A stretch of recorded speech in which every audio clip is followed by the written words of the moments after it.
Aloha Jivas, welcome to our reading of Bhagavad Gita as it is by A.C. Bhaktivedanta, Swami Prabhupad. We are reading chapter 3, Karma Yoga, and reading starting from the text 40. And we're continuing the Krishna's answer to Arjuna about what compels us as jivas to do things almost like out of our control, even though they are not in our best interest. And Krishna explains that it's lust and describes more about this lust.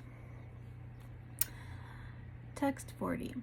Indriyani mano buddhir asya dishtana muchyate etar vimohayat yasha jnanam avritya dehinam.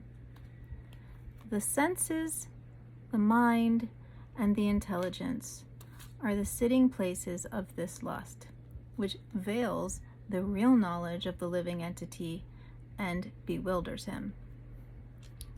Purport. The enemy has captured different strategic positions in the body of the conditioned soul, the enemy referring to lust. And therefore, Lord Krishna is giving hints of those places so that one who wants to conquer the enemy may know where he can be found. Mind is the reservoir of all ideas of sense gratification, and as a result, the mind and the senses become the repositories of lust. Next, the intelligence department becomes the capital of such lustful propensities. Intelligence is the immediate next-door neighbor of the spirit soul. Lusty intelligence influences the spirit soul to acquire the false ego and identify itself with matter, and thus with the mind and senses. The spirit soul becomes addicted to enjoying the material senses and mistakes this as true happiness. This false identification of the spirit soul is very nicely explained in the Srimad Bhagavatam. Yasyatma buddhi kunape tridatuke svadihi kalatradishu boma idyadihi yatirtha buddhihi salite nakir hichij janeshva Yeshu Saiva Gokaraha.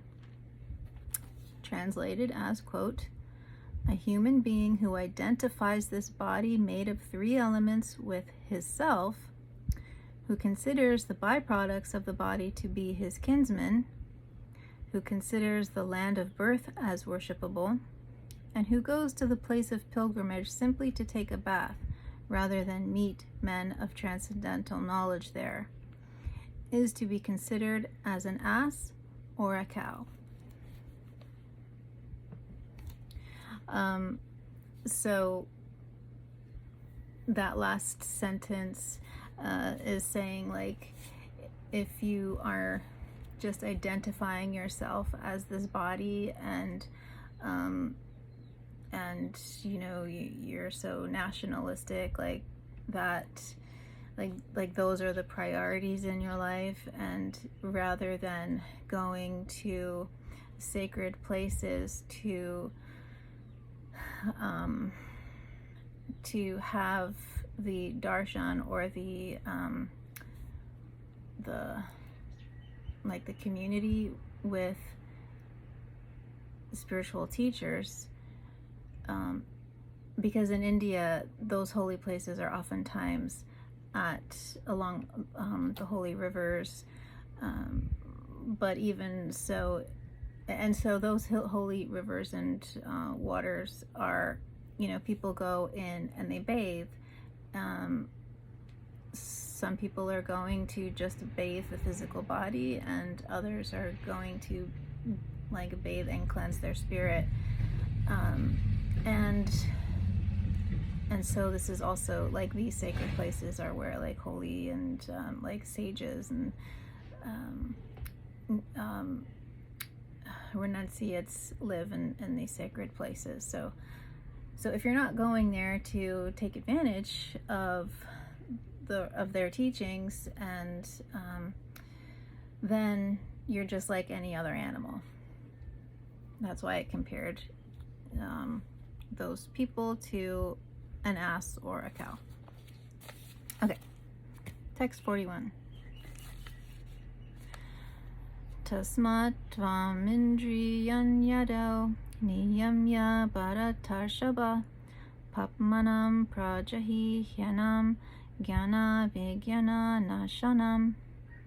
Therefore, O Arjuna, best of the Bharats, in the very beginning, curb this great symbol of sin or lust by regulating the senses, and slay this destroyer of knowledge and self-realization. Purport. The Lord advised Arjuna to regulate the senses from the very beginning so that he could curb the greatest sinful enemy, lust, which destroys the urge for self-realization and specifically knowledge of the self. Jnanam refers to knowledge of self as distinguished from non-self, or in other words, knowledge that the spirit soul is not the body. Vijnanam refers to specific knowledge of the spirit soul and knowledge of one's constitutional position and his relationship to the Supreme Soul. It is explained thus in the Srimad Bhagavatam. Jnanam parama guhyam me yad vijnana samanvitam sarahasyam tarangam chagrihana gaditam maya. Translated as, quote, the knowledge of the self and the Supreme Self is very confidential and mysterious, being veiled by Maya. But such knowledge and specific realization can be understood if it is explained by the Lord himself, unquote. Bhagavad Gita gives us that knowledge, specifically knowledge of the self. The living entities are parts and parcels of the Lord, and therefore they are simply meant to serve the Lord. This consciousness is called Krishna consciousness. So from the very beginning of life, one has to learn this Krishna consciousness, and thereby one may become fully Krishna conscious and act accordingly. Lust is only the perverted reflection of the love of God, which is natural for every living entity.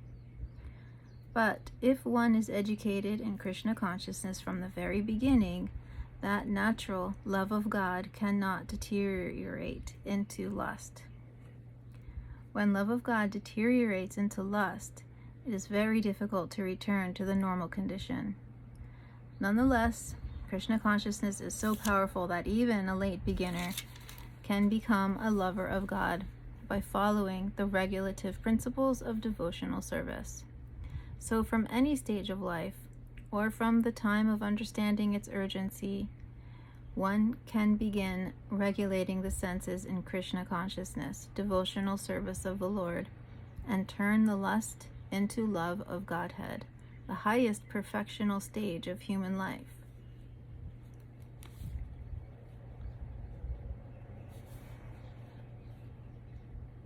So if human life has variations of stages of consciousness, then the highest stage of consciousness that a human can achieve is pure love of God.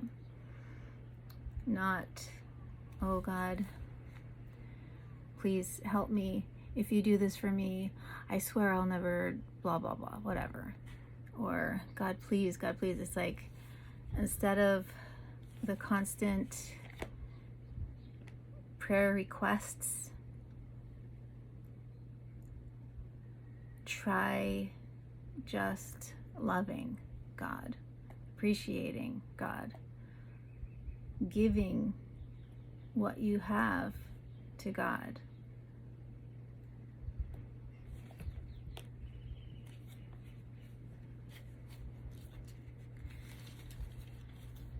So also,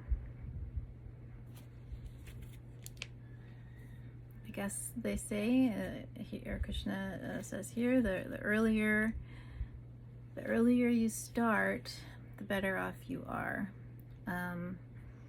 So if you are a parent with young children, then, it's advisable to let them know the difference between love and lust, and that, because so much of life is like revolving around finding your soulmate, finding, that great love of your life. You can be addicted to being in love. And because that is the nature of the soul, is to love and be loved. That's what this desire, this original desire, is stemming from, that gets twisted through this material incarnation, through our conditioning, this pure love into lust, attaching the idea of it onto some other human. And as humans, we are not perfect beings. And so to think that, and to expect that another imperfect being is going to fulfill your most innate desire is, I guess, foolish if you understand the ultimate goal of life according to most religions, or scriptures, anyway, making that difference between religion and scripture and God are not equal. But yeah, so after, it will take a couple of heartbreaks maybe to realize, that if that's not it, then what is? And it's that heart breaking open, which for many people is the inspiration, that rock bottom that inspires you to ask those deeper questions. That's how it was for me. And that's unfortunate, but that's how it's designed to be. But so going back to starting from the earliest stage, like as a parent, you can explain that to your kids, that there's nothing wrong with like having a relationship and being a family, having a family, being married, whatever, but it's just that you can only expect so much from another imperfect being, and when you instead turn your cup towards God to be filled, and that intimate relationship within yourself, then you actually have more to give in a relationship. And to bring up Tony Robbins, that's one of the things that I liked about what he says about relationships, which that they should be some place you go to give, not a place that you go to expect to receive.